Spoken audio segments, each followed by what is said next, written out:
எவ்வளவு பெரிய கடனா இருந்தாலும் சரி, எவ்வளவு நாட்கள் நீங்க அந்த கடன் தொல்லையிலிருந்து அவதிப்பட்டு வந்தாலும் சரி, நான் சொல்ற இந்த பரிகாரத்த செய்யுங்க. அதாவது இந்த ஒரே ஒரு முடிச்ச நீங்க முடிச்சு வச்சீங்க அப்படின்னா, 6 வாரத்திலேயே நீங்க எவ்வளோ பெரிய கடன் வாங்கியிருந்தாலும் அது உங்களுக்கு உடனே தீர்ந்துருங்க. அது என்ன அப்படின்றத நம்ம இந்த வீடியோல பார்க்க போறோம். அதுக்கு முன்னாடி புதுசா யாராவது நம்ம சேனல பார்க்குறதா இருந்தா சப்ஸ்கிரைப் பண்ணிக்கோங்க. பக்கத்துல இருக்க பெல் ஐகான கிளிக் பண்ணிக்கோங்க. வாங்க இப்ப வீடியோக்குள்ள போலாம்.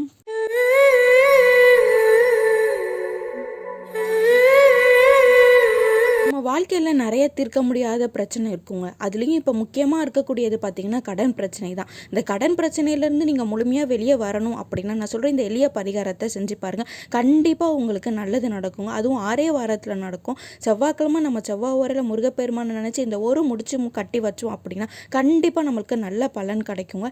இது பார்த்தீங்கன்னா நிறைய பேர் இது மாதிரி செஞ்சுருக்காங்க. செஞ்சு வழிபட்டு அவங்களுக்கு நடந்தும் இருக்குது. இது நிறைய பேர் கண்டிப்பாக செஞ்சு பார்த்துருக்காங்க. நீங்களும் நான் சொல்கிற மாதிரி செஞ்சு பாருங்கள். உங்கள் வாழ்க்கையில் நல்ல வளனும் நல்ல பலனும் உங்களுக்கு கிடைக்குங்க.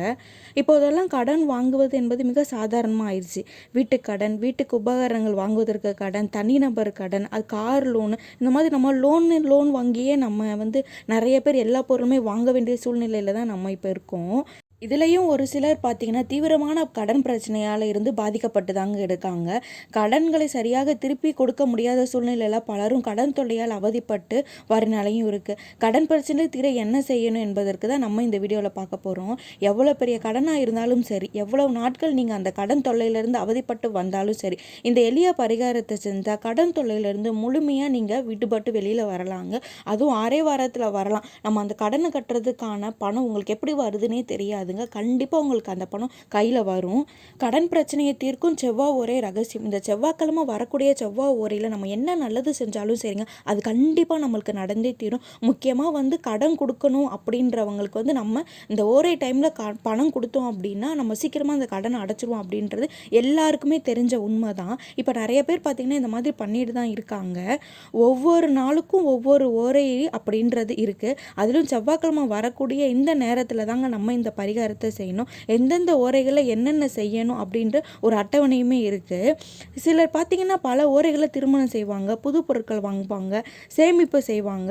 அதே மாதிரி பார்த்திங்கன்னா ஒரு புது இடம் வாங்குகிறோம், புது கார் வாங்குகிறோம், அந்த மாதிரினா கூட அப்போ போய் அந்த டைமில் சைன் போடுறது, இந்த மாதிரியுமே வச்சுருக்காங்க. ஒவ்வொரு நாளுமே பார்த்திங்கன்னா 3 ஓரை வருங்க. அதுவும் பார்த்திங்கன்னா ஒரு மணி நேரத்துக்கு தான் இந்த ஓரை டைம் இருக்கும். அதுக்குள்ளேயே நம்மளுக்கு என்ன பிரச்சனை ஆகுதோ அதை நம்ம தீர்த்திடணுங்க. செவ்வாய்க்கிழமை அன்னைக்கு செவ்வாய் ஓரையில் கடன் நீங்குவது மிக சிறந்த நேரம் அப்படின்னு சொல்கிறாங்க. கடன் பிரச்சனையிலேருந்து தீர செவ்வாய்க்கிழமை அன்னைக்கு நம்ம என்ன செய்யணும் அப்படின்றத பார்க்கலாம். கடன் பிரச்சனை நீங்குவதற்கு நீங்கள் செய்ய வேண்டியது ஒன்று தாங்க. செவ்வாய்க்கிழமை அன்னைக்கு செவ்வாய் ஓரை எப்போ வருது அப்படின்றத நீங்கள் பார்த்துக்கணும். அந்த நேரத்தில் நீங்கள் செலுத்த வேண்டிய கடன்லேருந்து கொஞ்சம் ஒரு குறிப்பிட்ட பணம், உங்கள் கையில் எவ்வளோ பணம் இருக்கோ அந்த போய் நீங்கள் கடனை யாருக்கு கொடுக்கணுமோ, அது பெரிய கடனாக இருந்தாலும் சரி, சின்ன தொகை கடனாக இருந்தாலும் சரி, நீங்கள் யார்கிட்ட வாங்கினீங்களோ அவங்ககிட்ட போய் அந்த பணத்தை கொஞ்சம் கொடுத்துருங்க.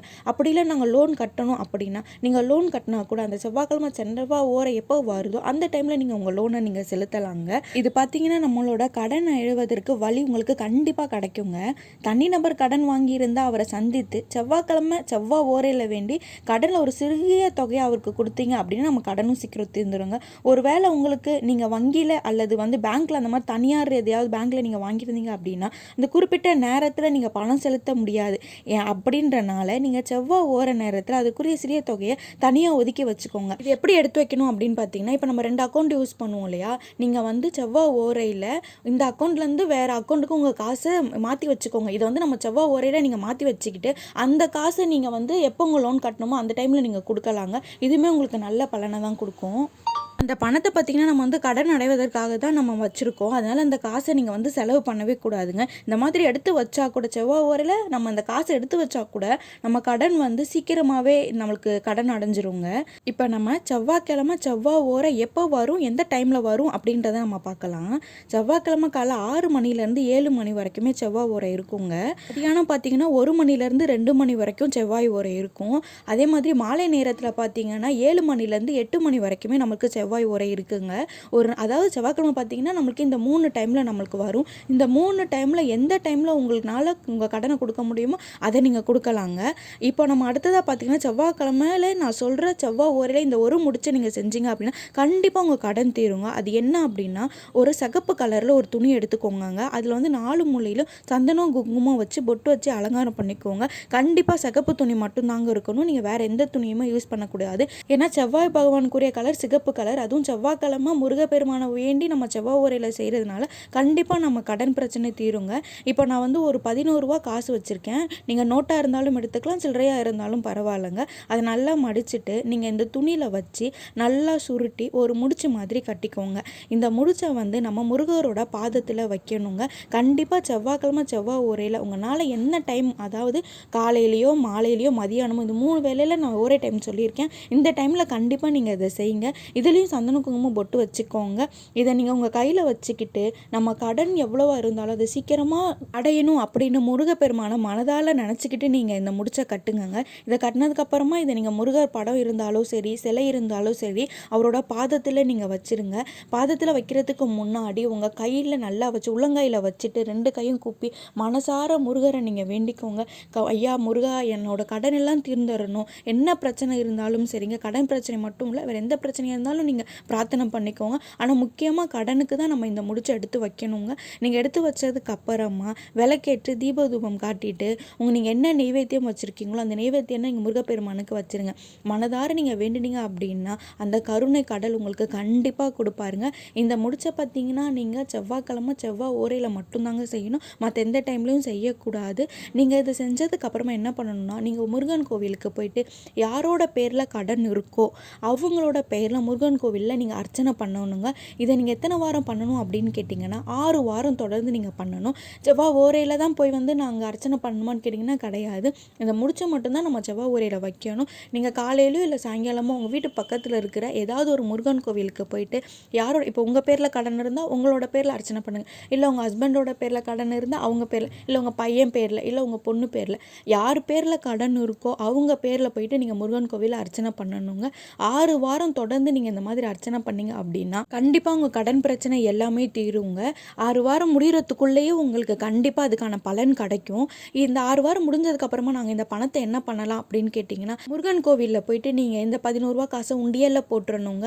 அப்படி இல்லை அப்படின்னா நாங்கள் திருச்செந்தூருக்கு போய் இந்த காசை நாங்கள் போடுறோம் அப்படின்னு சொல்லி கூட கண்டிப்பாக நம்ம வேண்டிக்கலாம். நீங்கள் என்றைக்கு திருச்செந்தூர் போகிறீங்களோ அப்போ இந்த காசை எடுத்துகிட்டு போய் நீங்கள் திருச்செந்தூர் உண்டியலில் போட்டிங்கன்னா அது இரட்டிப்பு பலனை தாங்க உங்களுக்கு கொடுக்கும். இந்த துணியை என்ன பண்ணுறது அப்படின்னு கேட்டிங்கன்னா, இது உங்கள் பீரோவில் மடித்து வச்சுக்கலாங்க. இல்லைனா யாருமே கால்படாத இடத்துல இந்த துணியை நம்ம வைக்கணும். இல்லை பூஜை அறையில் வச்சுக்கிட்டாலும் பரவாயில்லைங்க.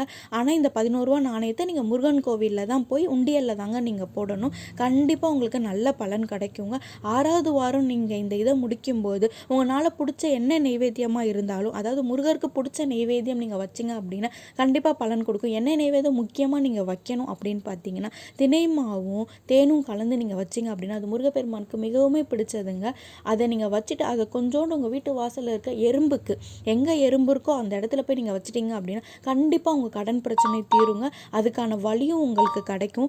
கண்டிப்பாக எல்லாரும் இந்த பரிகாரத்தை செஞ்சு பாருங்கள். முருகப்பெருமான் உங்களுக்கு நல்ல பலனை கொடுப்பாரு. கண்டிப்பாக கடன் அடைகிறதுக்கு அவர் உங்களுக்கு வழிவகுத்து கொடுப்பாருங்க. முழு நம்பிக்கையோட முருகப்பெருமானை நினச்சி நீங்கள் இந்த வழிபாடை செஞ்சு பாருங்கள். நீங்கள் நிறைய பேர்கிட்ட கேட்டு பாருங்களேன், கண்டிப்பாக இந்த பரிகாரத்தை சொல்லுவாங்க. செவ்வாய்க்கிழமை செவ்வாய் ஓரையில் கடன் அடைக்கிறதுக்கு இந்த ஒரு முடிச்சை நீங்கள் கட்டி வைங்க. கண்டிப்பாக 6 வாரத்தில் உங்கள் கடன் உங்களுக்கு கண்டிப்பாக அடையுங்க. நீங்கள் முருகருக்கு நெய்வேத்தியம் எல்லாம் வச்சுட்டு உங்களுக்கு தெரிஞ்ச ஏதாவது முருகனோட ஸ்லோகம் சொல்லலாங்க. இல்லை கந்தசஷ்டி கவசம் கூட நம்ம இந்த நேரத்தில் பாடலாம். உங்களுக்கு தெரியல அப்படின்னா நீங்கள் டிவிலையோ யூடியூப்லையோ போட்டு கூட இந்த பாட்டை நீங்கள் காதார கூட கேட்கலாங்க. இல்லை ஓம் சரவணபாவா அப்படின்னு நீங்கள் 108 முறை சொன்னால் கூட போதும். கண்டிப்பாக அந்த முருகன் வந்து இறங்கி வந்து உங்களுக்கு அருள் புரிவாருங்க. ஓகே ஃப்ரெண்ட்ஸ், இந்த பதிவு உங்களுக்கு பிடிச்சிருக்குன்னு நினைக்கிறேன். பிடிச்சிருந்தா நம்ம சேனல் லைக் பண்ணுங்கள், ஷேர் பண்ணுங்கள், கமெண்ட் பண்ணுங்கள். புதுசாக யாராவது பார்க்குறதா இருந்தால் சப்ஸ்கிரைப் பண்ணிக்கோங்க.